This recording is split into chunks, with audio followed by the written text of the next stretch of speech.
My mother-in-law believed she could outsmart me, convinced that she could manipulate me into signing a loan document and gifting her a house for free.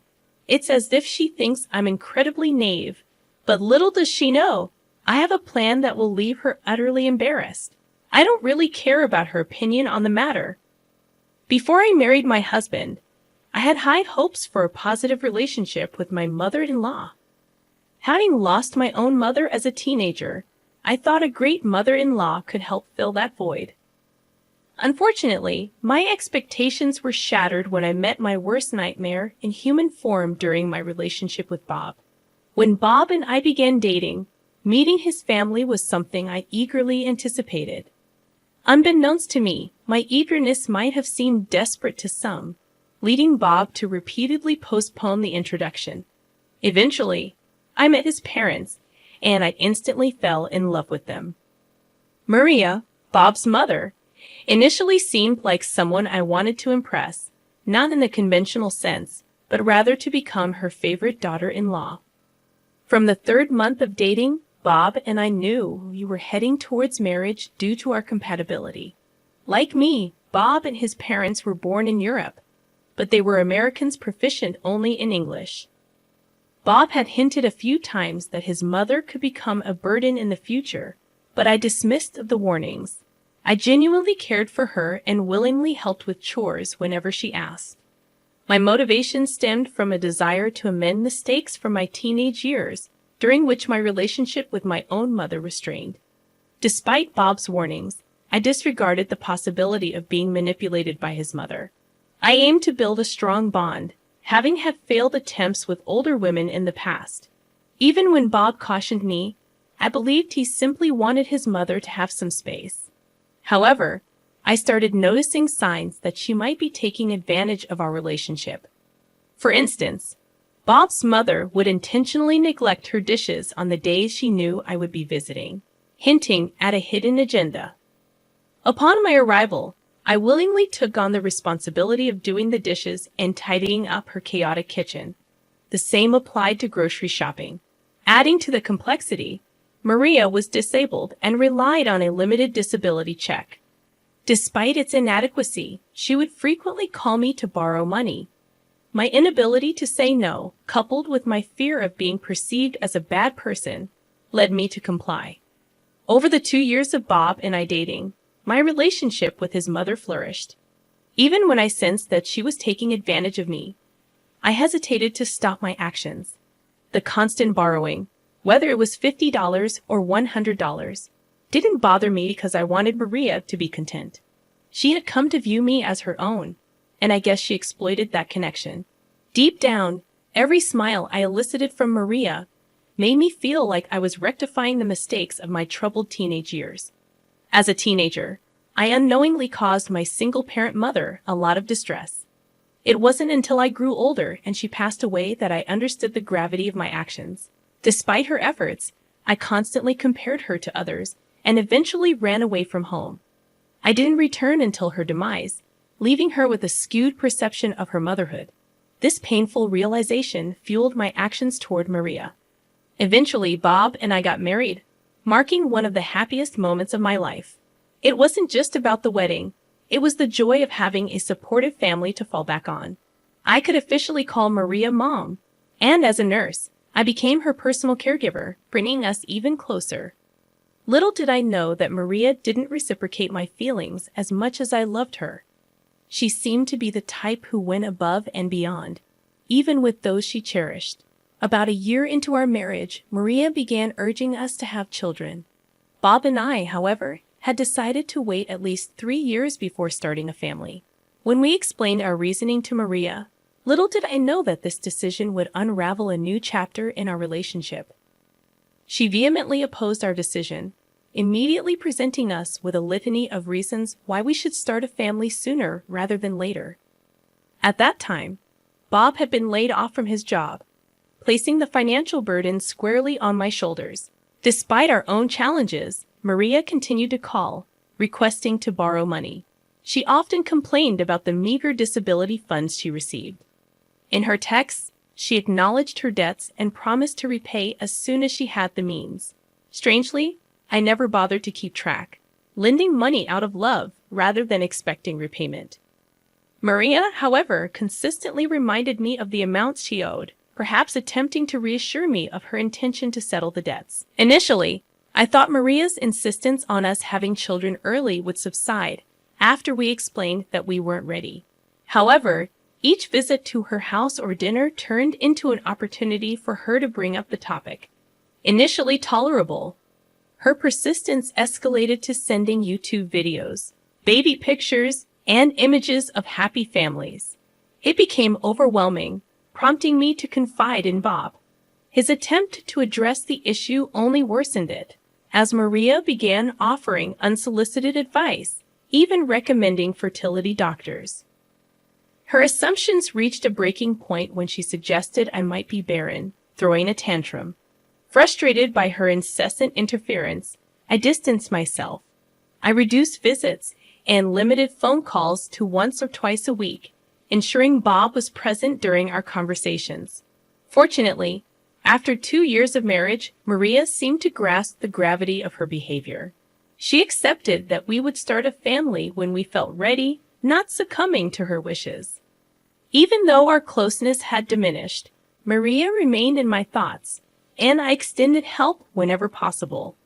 By this time, she had recovered and resumed work, reducing her financial requests. About 4 months later, with Maria back at work, Bob secured a high-paying job in another country. Gradually, I found myself rekindling a closer connection with Maria. This time around, our relationship seemed to have transcended the need for favors, and she was now capable of handling tasks she couldn't before. While I had friends to hang out with, I believe that a mother holds a unique place in our lives, distinct from our friendships. Thinking that Maria no longer required my assistance, I was blindsided when I discovered her attempt to deceive me into signing her home loan papers. For weeks, she had been discussing a purchase, leading me to trust her without confirming the details. Initially, she mentioned needing my signature for a car, but one day, I stumbled upon a message on her phone that revealed the truth. The papers were not for a car, but for a home loan. Enraged, I contemplated confronting her immediately but feared the hurtful words that might ensue. Instead, I kept silent and left after she returned with snacks. Back at my apartment, I pondered ways to outsmart Maria and eventually devised a plan. I created a document in our country's native language, knowing she was proficient only in English and wouldn't understand its content. When Maria called, stating she had obtained the papers from the dealer and inviting me to sign them, I seized the opportunity. Carrying the bogus document, I requested a copy in my native language. Maria, unsuspecting, agreed. I left her house, claiming I needed to print the subtitled document, and returned minutes later with the fabricated paper I had prepared the previous night. Upon my return, I convinced Maria that we should both sign this document instead of the original home loan papers. Obligingly, she agreed. Rushing off to work in the afternoon, I promised to drop by later in the evening. When I returned to Maria's house that night, I anticipated her realization of the ruse, expecting her to send the papers back to the company. To my astonishment, her reaction was quite unexpected. I had attended a small house party that Maria had organized, unaware that she was celebrating the successful signing of the house loan papers. She had invited her friends, and the atmosphere was filled with laughter and drinks. Little did I know, everyone in the room, except my father-in-law, was privy to Maria's deceptive act. Upon entering the house, I sensed that Maria wasn't thrilled to see me. Her attention was solely on her guests. To add insult to injury, they openly discussed the loan in my presence. Realizing the situation, I decided to play ignorant. I inquired about the loan paper Maria mentioned, and she burst into laughter, even mockingly calling me a poor thing. She reveled in her successful trickery, claiming she duped me into signing her home loan papers under the guise of getting a new car. I allowed her to revel in her moment of triumph for a brief moment before revealing that I was well aware of her deception. Even if I hadn't known Maria's intention, I would have figured it out the day I signed. After all, everything on the document was plainly written in English. I couldn't help but wonder how she planned to get my signature without me reading the document first. Opting for a more dignified response, I remained calm despite her attempts to provoke a reaction. To spoil her celebratory mood, I challenged Maria to translate a line from the document she held. Initially hesitant, she complied after sensing my determination. The first line revealed my awareness. I am attempting to deceive my daughter-in-law, but I've been busted because she already knows. As she read out the damning line, Maria's eyes widened in anger. Without wasting time, she erupted into a tirade, hurling insults and regretting her son's marriage to me. Her hurtful words cut deep, and I couldn't stand being humiliated in front of the guests. I fired back, asserting my innocence and refusing to be blamed for her deceptive actions. I harbored no regrets for exposing the truth, considering it a necessary lesson for Maria. Maria understood that convincing me to sign her home loan papers would be a challenge. Resorting to deception, she tricked me into signing them, thinking it was a clever move on her part. Unfortunately, this maneuver led to significant tension between Bob and me. Maria, likely playing the victim, must have informed Bob that I insulted and humiliated her in front of her friends. It has been a week, and Bob refuses to answer my calls or respond to messages. The frustrating part is that he hasn't heard my side of the story, and despite repeated attempts, all my calls go straight to voicemail. He was supposed to return home last weekend, but he hasn't, and there's been no communication. Despite feeling regretful about the strange situation with Bob, I stand by my decision not to regret exposing Maria's deception. The question I have is whether I am in the wrong for outsmarting Maria and responding assertively to her actions. Despite her being my mother-in-law and an elder, I couldn't let her manipulate the situation. I'm eager to hear your comments. Update number 1. I appreciate the comments on my original post. It hasn't been easy since last week when Bob returned home with an attitude. Despite my attempts to explain everything, he insists that it was wrong of me to humiliate his mother. He seems to overlook the fact that his mom tried to deceive me into signing her home loan papers. Bob is so angry that he believes I should have called him when I discovered Maria's intentions. I haven't spoken to or visited Maria since then, still shocked at how she treated me despite all I did for her. The most frustrating part is that Bob is now threatening divorce if I don't apologize to Maria. In a heated argument 2 days ago, he left the house in the morning with some belongings. Later that evening, I discovered he was at his mother's house with a woman from his past, boldly posting pictures on Facebook. They appeared to be enjoying themselves while I dealt with loneliness. I expected Bob to understand the situation from my perspective and acknowledge his mother's wrongdoing. He hasn't spoken to her or condemned her actions, and for 2 days, Bob has been elusive since expressing that he'd rather lose me than let a woman jeopardize his relationship with his parents. It's painful to hear Bob now perceive me as a homewrecker, especially when he knows the genuine reasons behind my compassionate treatment of his mother. I had confided in him about my past with my own mom, and he used that vulnerability against me, hurling insults and uttering things I never expected from him. Even if I were to apologize to Maria for exposing her deceit, the dynamics between us can never return to how they used to be. I can't envision myself getting along with her or any of Bob's family members ever again. While those who know me often describe me as kind and soft, I'm contemplating a change. I don't want to be perceived as the soft, weak jade any longer, but the dilemma lies in whether being rude to Maria is reason enough for Bob to consider divorce. I love Bob deeply and don't want to lose him. Please advise me on what course of action I should take. Although Bob sounded serious, part of me wonders if he's bluffing, or is this an ominous sign of something worse? Update number 2. Following some suggestions to talk to Bob, I decided to confront him at his mother's house. To my surprise, Lisa, Bob's ex-girlfriend, was there with him and his parents, evident from their laughter within. Bob was furious at my unexpected appearance, asserting that I was no longer welcome there. In an attempt to salvage our relationship, he demanded that I apologize to his mother. Desperate to make things work and missing Bob immensely, I reluctantly apologized to Maria.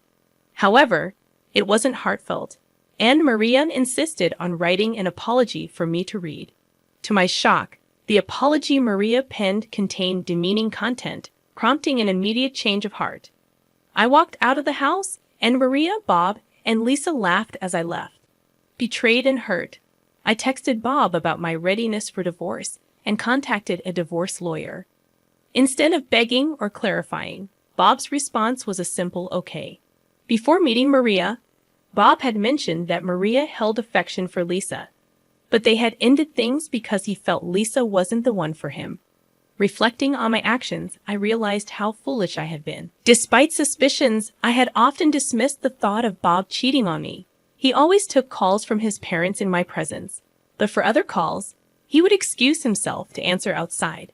In hindsight, there were signs of a possible affair, but I had brushed them aside, not wanting to succumb to baseless assumptions that could ruin a marriage.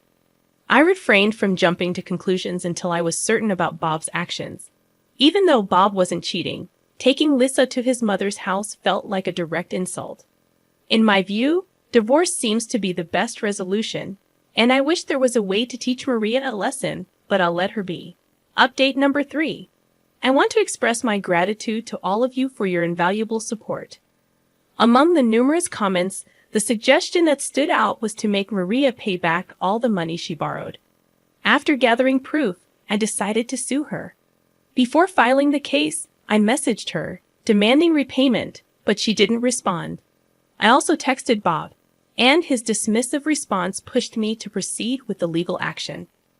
I filed the case and waited for Maria to be served. The sum she owed me exceeded $3,500, and I had evidence in the form of text messages. Maria's reaction upon being served was furious.